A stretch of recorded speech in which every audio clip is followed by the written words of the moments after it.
Do you have any words that might be, or ideas that might be useful for the incoming president? I'm sure when he does come, you'll actually have a series of conversations with him.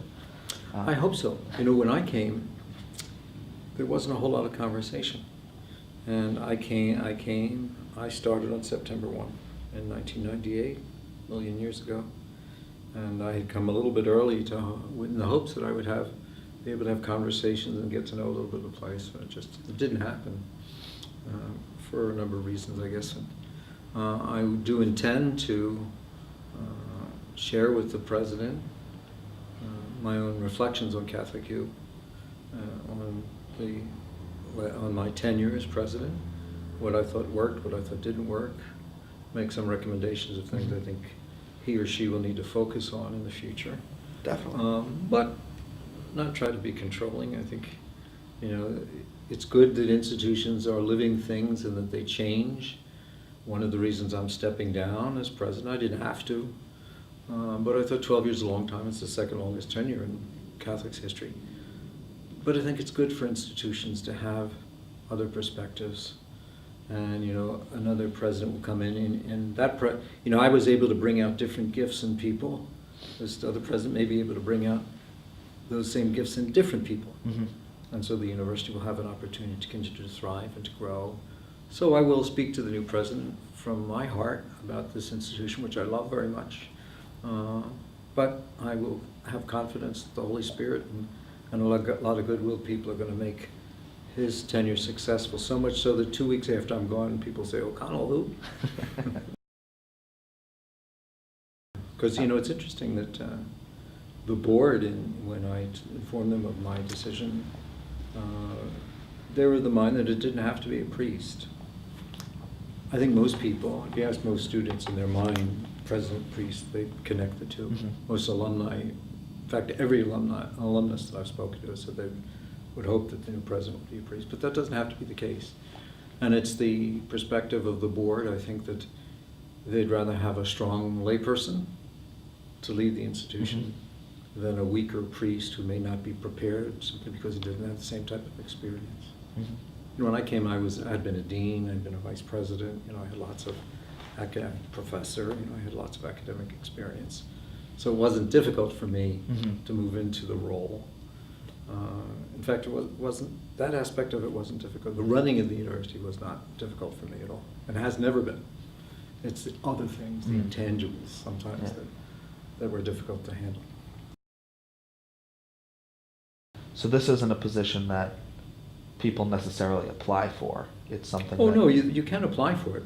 You know, when I was in the search, there were 104 applications and nominations for the position, but it was advertised. Okay. In 1997. I didn't see it advertised other than on our own website and maybe on one other website, but it wasn't advertised broadly. So the availability, people knew that I was stepping down because it had been in all the papers, but you know, there was no advertisement about how to apply for the job. I think letters went out to all the bishops of the United States, all religious superiors, and some other organizations, academic organizations, saying the position was available and you could nominate. But I think they were depending on people to say, you know, he would be a good president or she would be a good president, and sending in that nomination. I think that's the way it worked this time. And I guess just noting on that, are we close to seeing an announcement of a new president, or? I can answer that in one word: no. The search committee, I don't think has what's the date? February the 22nd. I don't think it's even finalized or formalized its list of main candidates yet for the job. You know, when there is a transition, frequently enough, the transition team or the search committee keeps the old guy at arm's length, and they're certainly doing that to me. I don't have a lot of insight into the process other than what the board chairman has told me and told others, and that is they have a list of nominations. The goal is to have the president elected at the June board meeting, and then of course the person who's elected, the curriculum vitae has to be sent to the Vatican for approval, for final approval. And then once it comes back from the Vatican, then an announcement will be made. So it won't be till probably mid-June, till Okay. we hear for sure. Since it is such a specialized presidency, that Yeah, it is. nominations would be more suitable. And what makes it, though, is that connection with the Church, the Mm. Vatican. You know, it's Pontifical University, and it's directly accountable to the Vatican. There's no other university like it in the country. And being the national university of the Yeah. Catholic Church in our country gives it a certain cachet. I mean, you can't just can't have somebody coming in here and be president who's going to be a dissenter from church teaching. I mean, the Yeah. match wouldn't work. I tell you, the person wouldn't last for a day. Any president, as he leaves office, has unfinished business. You know, the university is a work in progress.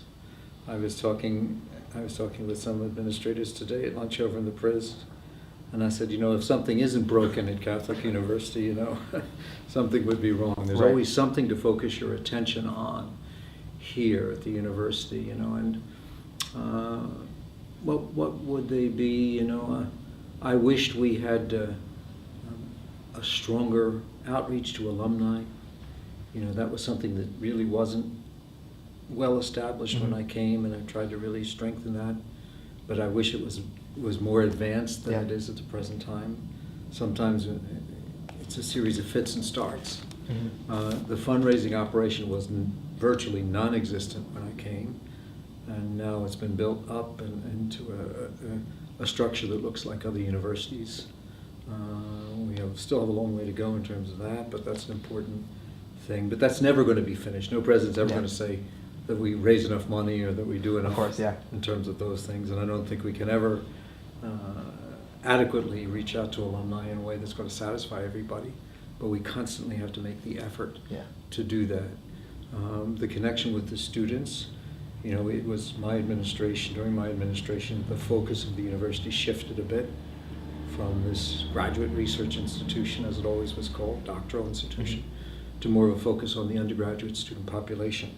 And that's really been what's been in my heart since I've been here, is to try to make sure that the undergraduate students knew that this was their university too, and that they were just as important as any other historic description of what the university is. And I think that's worked. I think people do Oh, feel definitely.